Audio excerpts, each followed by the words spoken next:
Hey guys, Tina Watkins with In Hand Equine Therapy back again for another In Hand Mentor Me. Let's talk now about the lower portion of the hamstrings as well as the fingers of biceps femoris and some quad work. So again, I'm going to go ahead and warm up with my fascial tools that I introduced to you guys in the last video. I'm going to be cognizant of where my ischiatic tuberosity is here, know where the bottom portion of it is, and I'm going to start my warm up there. I'm going to work my way down these hamstrings, straight down till I run into that Achilles tendon. Careful not to go over to the top, over top of it.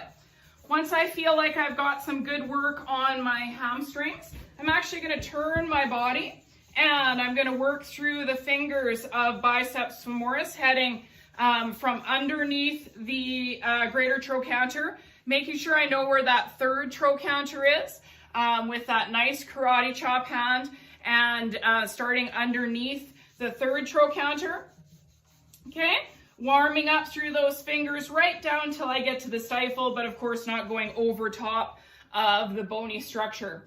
Once I've done that, I'm going to turn my tool and I'm going to warm up quadriceps. I'm not going to go any higher than the gluteal band because gluteal band was warmed up previously, and I see my camera's a little high, but I am going to do my leg tissue with my fascial warm up as well. Okay, getting the bottom of that gastrocnemius, soleus, and my DDF, SDF, and my extensors. I'm going to then go in with my larger finger tool, starting underneath ischiatic tuberosity and working down those hamstrings. And turning and going through the fingers of biceps femoris. Turning my tool, getting my quads, and dropping down into the leg and warming up all that leg tissue.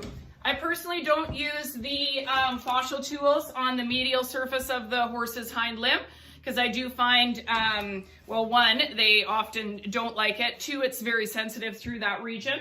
So I actually do just take my flat hand. I like reaching in from the back, and I reach all the way forward to the stifle, and I warm up with an effleurage style stroke all through that inner thigh.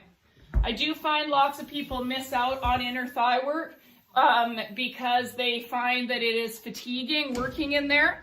But if you do use your body to pull your arm out, rather than using arm pressure to pull your arm out, you will have a lot more luck. So if you reach way in and turn your body using your pelvis and your back, you will fatigue way slower. So I do like to go through that tissue there. If I find something again, I would go into some cross fiber strokes. Otherwise, I'd start underneath ischiatic tuberosity and I would work down my semitendinous with my compression strokes. I often find that my tool itself isn't what's touching the horse. It's more so this flat portion of my hand. If you guys are hand workers, you guys will be well used to this. Okay, making sure that I work all the way down, using my own body, keeping my back super straight so that I'm not fatiguing my body. Squatting down into my legs to be able to get all the way down to the bottom of that hamstring tissue. I'm going to turn my toes now, and I'm going to work from the underside of my greater trochanter. And as I get closer to the racing muscle line, I'm going to watch for my third trochanter. And I'm going to use my compression strokes all the way down through biceps femoris, seeing if I can find anything through there that needs a little bit of extra work. Okay, once I'm done that, I'm going to change hands, change my fiber direction, and work through quadriceps here.